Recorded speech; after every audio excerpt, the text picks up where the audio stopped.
Imagine waking up one morning and realizing most people around you have stopped really thinking.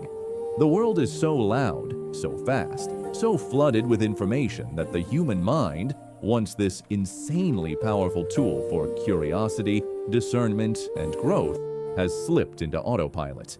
People don't question, they just react. They scroll, they share, they repeat.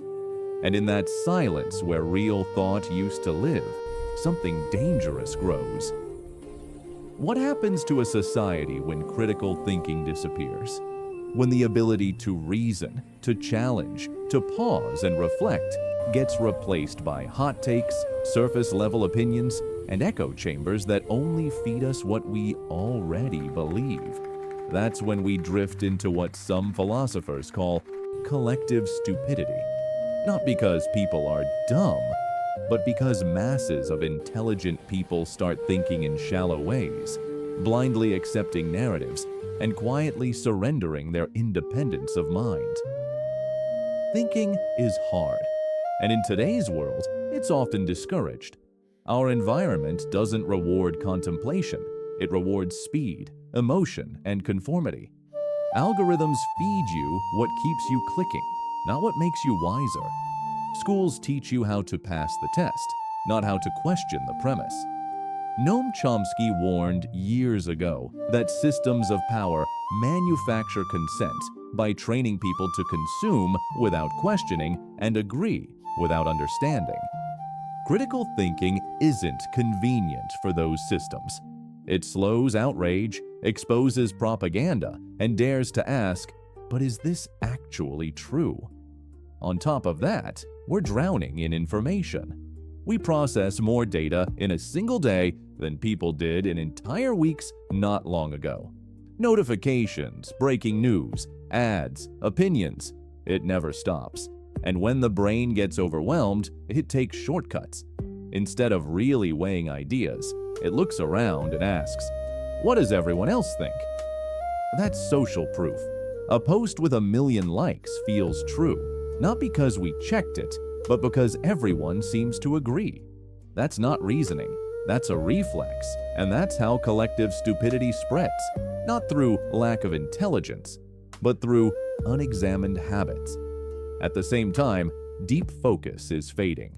We skim headlines, bounce between apps, and struggle to stay with a long argument. But real critical thinking needs time and attention. You can't analyze, reflect, and truly understand if you can't sit with something longer than a few seconds. Carl Sagan warned that we live in a society totally dependent on science and technology, where hardly anyone truly understands either. The issue isn't just ignorance. It's the loss of the ability and patience to think deeply about what we depend on. And it's not just about technology or school. It's emotional. Critical thinking is uncomfortable. It forces you to admit you don't know everything, to confront evidence that clashes with your beliefs, to feel that internal tension when your favorite story about the world starts to crack. In a culture that worships certainty and identity, that feels threatening. So instead of thinking, we defend. We hide in our tribes. We repeat slogans. We cancel. We avoid any idea that might shake the story we tell ourselves about who we are. Social media pours gasoline on this fire. These platforms aren't built to make you wise. They're built to keep you hooked. They reward instant reactions, not careful reflection. They push content that triggers you, not content that challenges you constructively. Outrage travels faster than understanding. Viral beats accurate. The medium itself trains us to value speed over depth, team loyalty over truth, and confidence over humility. Meanwhile, our own brains are wired in ways that can easily be used against us. Psychologist Daniel Kahneman explained how we have a fast, emotional thinking system and a slow, deliberate one.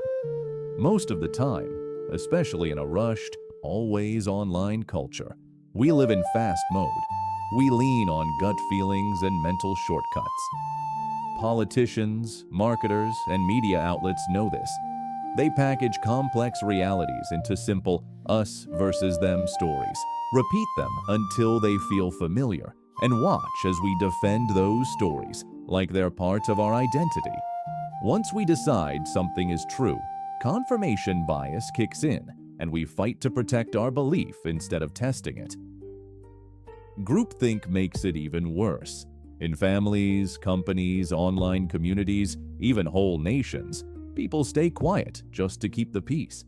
Truth takes a backseat to belonging. Challenging the group feels dangerous, like social suicide. But progress has always come from people who are willing to risk that, the ones who questioned the obvious truths of their time and paid a price for it.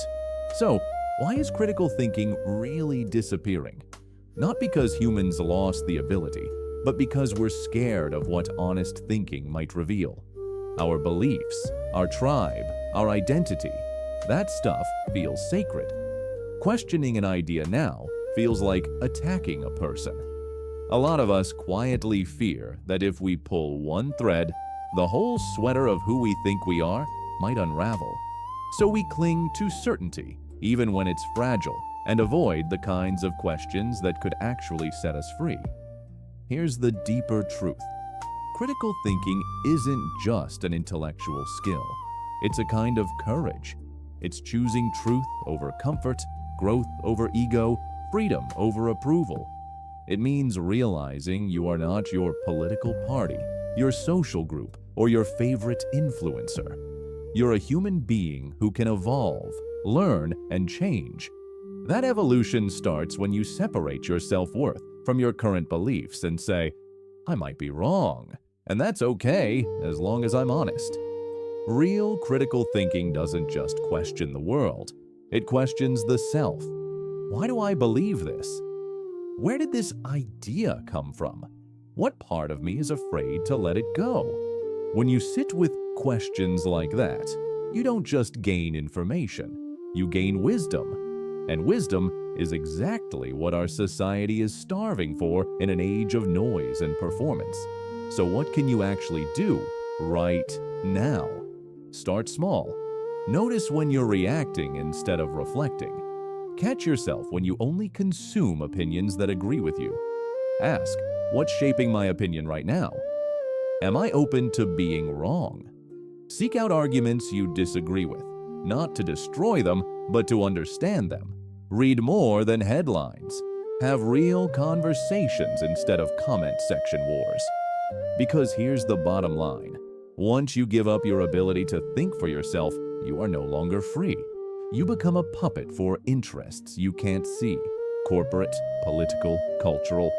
But the moment you start reclaiming your mind, everything shifts. You become harder to manipulate.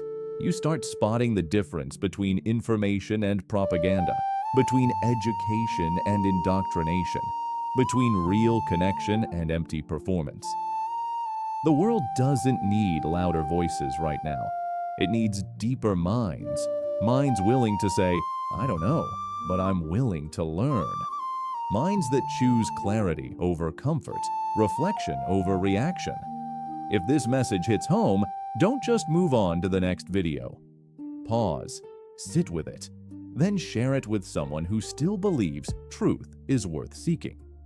Drop your thoughts in the comments, your doubts, your questions, your insights, because real critical thinking doesn't grow in silence. It grows in honest dialogue.